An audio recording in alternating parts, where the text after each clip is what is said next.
మన ప్రభువైన యేసుక్రీస్తు పరిశుద్ధ నామములో ఈ పాడ్కాస్ట్ ద్వారా వాక్యం ఉంటున్న ప్రతి వారికి నా హృదయపూర్వకమైనటువంటి వందనాలు. దేవుడు మిమ్మను దీవించునుగాక. పేతురు రాసినటువంటి మొదటి పత్రిక 5వ అధ్యాయము 8వ వచనం, నిబ్బరమైన బుద్ధి గలవారై మెలకువగా ఉండుడి. మీ విరోధి అయిన అపవాది గర్జించు సింహము వలె ఎవరిని మృంగుదునా అని వెదకుచూ తిరుగుచున్నాడు. చదివినటువంటి వాక్య భాగంలో మనం గుర్తించవలసినటువంటి పాఠ్యం ఏదనగా, మనం మెలకువగా ఉండాలి అనేటువంటి వాక్యాన్ని మనం పలుమార్లు వినినప్పటికీ ఇక్కడ మనం గుర్తించవలసినటువంటి పాఠ్యం ఏదనగా, మీ విరోధి అయినటువంటి అపవాది గర్జించు సింహము వలె ఎవరిని మృంగుతున్నా అని వెతుకుచూ తిరుగుచూ ఉన్నాడు.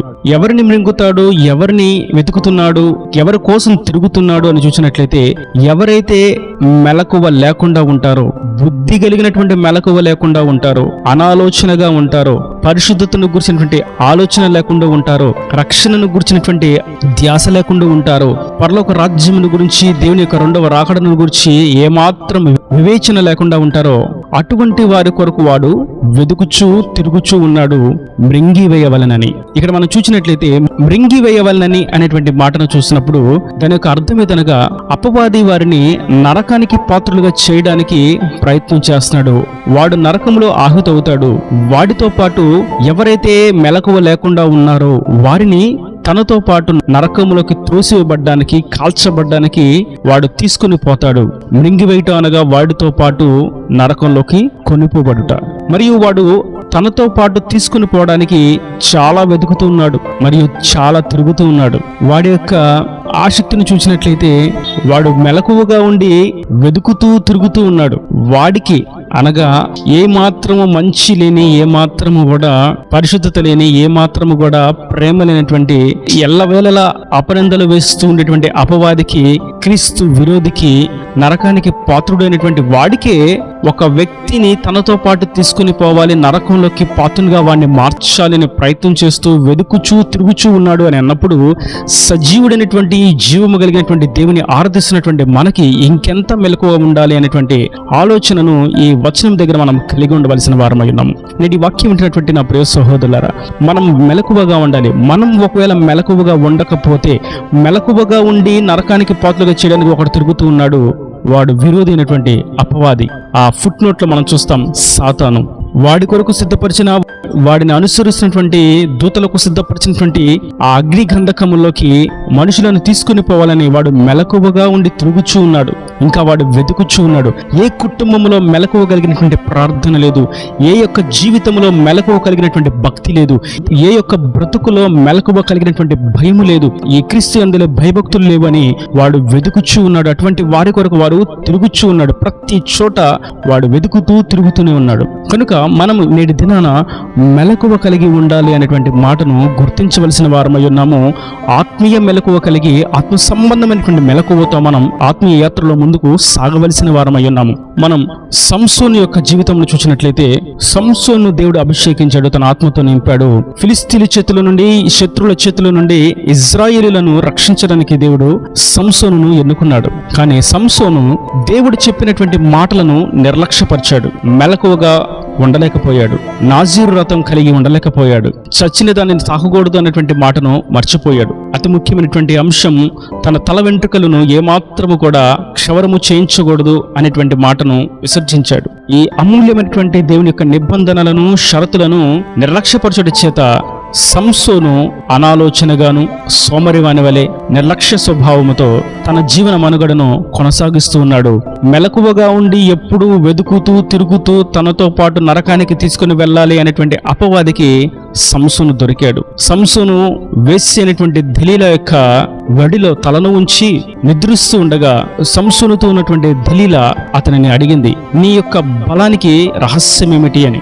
సంసోను దేనినైనా కూడా ఛేదించగలడు, ఎటువంటి బరువునైనా మోయగలడు, ఎంతమంది శత్రువులు వచ్చినా సులువుగా సునాయాసంగా ఓడించగలడు. అటువంటి శక్తి ఏ మానవునికి లేనే లేదు, ఒక సంసోనుకి తప్ప. అయితే ఆ దెలీలా అడుగుతుంది, నీ యొక్క బలానికి రహస్యం ఏమిటి? ఇంత గొప్ప శక్తి నీకు ఎలాగ వచ్చింది? నీలో ఎక్కడ ఆ బలానికి మర్మము దాగి ఉన్నది అని సంసోను యొక్క బల రహస్యాన్ని, దేవుని యొక్క అభిషేక రహస్యాన్ని తెలుసుకోవాలని ప్రయత్నం చేస్తూ సంసోనును విసిగించింది.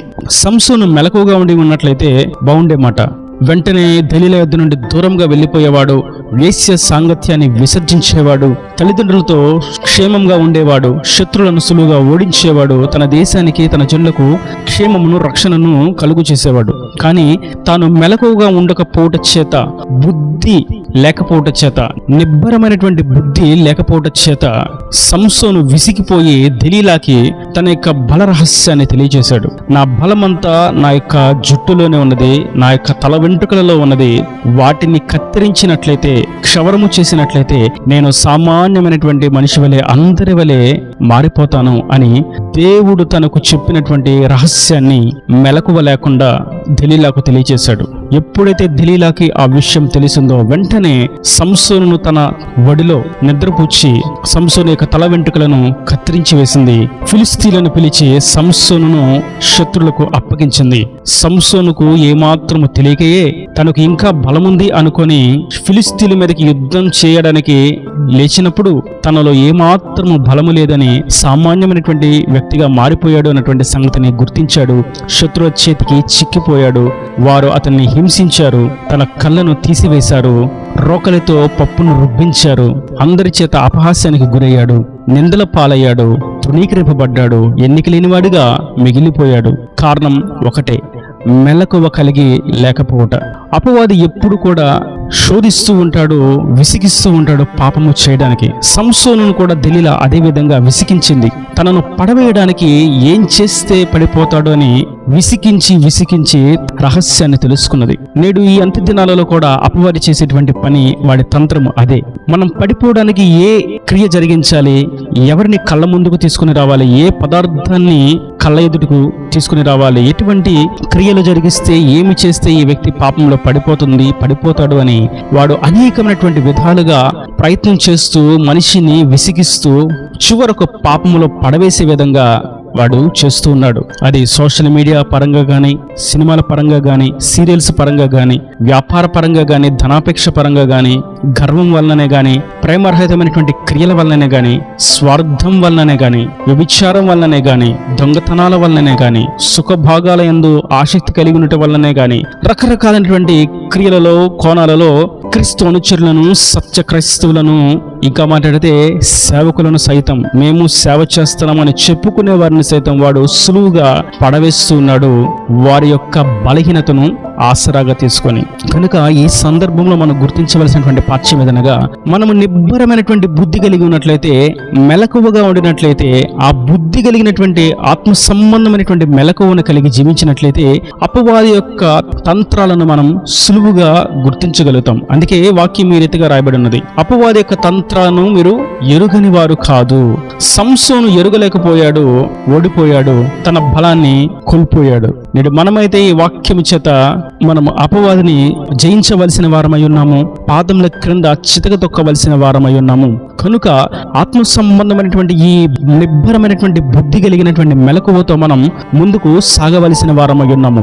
దుర్బోధల నుండి, అబద్ధ ప్రవక్తలలో నుండి, క్రీస్తు విరుద్ధమైనటువంటి సహవాసాల నుండి, ప్రేమరహితమైనటువంటి సహవాసాల్లో నుండి, సమాధానం లేనటువంటి సహవాసాల్లో నుండి, ధనాపేక్ష కలిగినటువంటి సహవాసంలో నుండి మనం మెలకువ కలిగి క్రీస్తు వద్దకు చేరవలసిన వారమై ఉన్నాము. ఎందుకంటే వాడు మెలకువ కలిగి వెతుకుతూ ఉన్నాడు, తిరుగుతూ ఉన్నాడు. ఎవరైతే మెలకువగా లేరో, ఆత్మ సంబంధమైనటువంటి విషయాల్లో మెలకువగా లేరో వారిని మృంగివేయడానికి. ఆత్మ సంబంధమైనటువంటి మెలకువ అనగా మరొక విషయాన్ని మనం గమనించినట్లయితే, ధనాపేక్ష ఉండకూడదు అనేది ఆత్మ సంబంధమైనటువంటి మెలకువ, వ్యభిచారము చేయకూడదు అనేది ఆత్మ సంబంధమైనటువంటి మెలకువ, ప్రేమరహితంగా ఉండకూడదు అనేది ఆత్మ సంబంధమైనటువంటి మెలకువ, సహోదర ప్రేమ లేకుండా ఉండకూడదు అనేది ఆత్మ సంబంధమైనటువంటి మెలకువ, అందరితో సమాధానముగా ఉండాలి, ప్రేమ కలిగి ఉండాలి, క్షమాపణ కలిగి ఉండాలి, ఐక్యతతో ఉండాలి, తగ్గింపుతో ఉండాలి, ఓర్పుతో ఉండాలి, క్షమాగుణము కలిగి ఉండాలి, సఖ్యతతో ముందుకు సాగాలి, పూర్ణ హృదయ హృదయంతో ఆరాధించాలి, ఆయన ఆజ్ఞానుసారంగా మనం జీవించాలి, అప్పుడే వాగ్దానాలను ఆయన నెరవేరుస్తాడని ఎరిగి ఉండుటయే ఆత్మ సంబంధమైనటువంటి మెలకువ, నిబ్బరమైనటువంటి బుద్ధి కలిగినటువంటి మెలకువ. ఇట్టి ఆత్మ సంబంధమైనటువంటి మెలకువతో మనం ముందుకు సాగిపోదాం. దేవుడి రాజ్యానికి వారసులుగా మార్చబడదాం. అపవాది తంత్రాలను గుర్తించి వాడిని ఎదిరిద్దాం. వాడిని మన పాదముల క్రింద చితక తొక్కుదాం. ఈ నదిని మాటలు ప్రతి వాని హృదయంలో నీరుకట్టి ఫలింపు చేయను గాక. ఆమేన్. God bless you. తలల వంచి కన్నులు మూసినట్లయితే ఏమి కొరకు చిన్న ప్రార్థన. ప్రేమ స్వరూపి కరుణ కటాక్షంగా నా తండ్రి, నా ప్రభు, ఈ వాక్యం ఉన్న ప్రతి వారిని మీరు నిండాలుగా దీవించండి, ఆశీర్వదించండి. ఆత్మ సంబంధమైనటువంటి మెలకువ కలిగి ఉండాలని, ఒకవేళ ఆ ఆత్మ సంబంధమైనటువంటి బుద్ధి కలిగినటువంటి మెలకువ లేకపోతే అపవాది వెతుకుతూ తిరుగుతూ ఉన్నాడని, వాడు మింగివేస్తారని మీరు గుర్తు చేసి తెలియజేసిన మాటలను బట్టి నీకు వందనాలు. ఈ వాక్యం ప్రతి వారి ఇక నుంచి నిబ్బరం గలవారై బుద్ధితో మెలకువ కలిగి, ఆత్మీయ మెలకువ కలిగి ముందుకు సాగుటకు సహాయం అనుగ్రహించి, అపవాది తంత్రాలను గుర్తించి జయించుటకు సహాయం అనుగ్రహించి నీ రాకడ రాజ్యాన్ని సిద్ధపరచమని యేసు పరిశుద్ధ నామమున ప్రార్థించి వేడుకుంటున్నాను తండ్రి. ఆమేన్. ఆమేన్.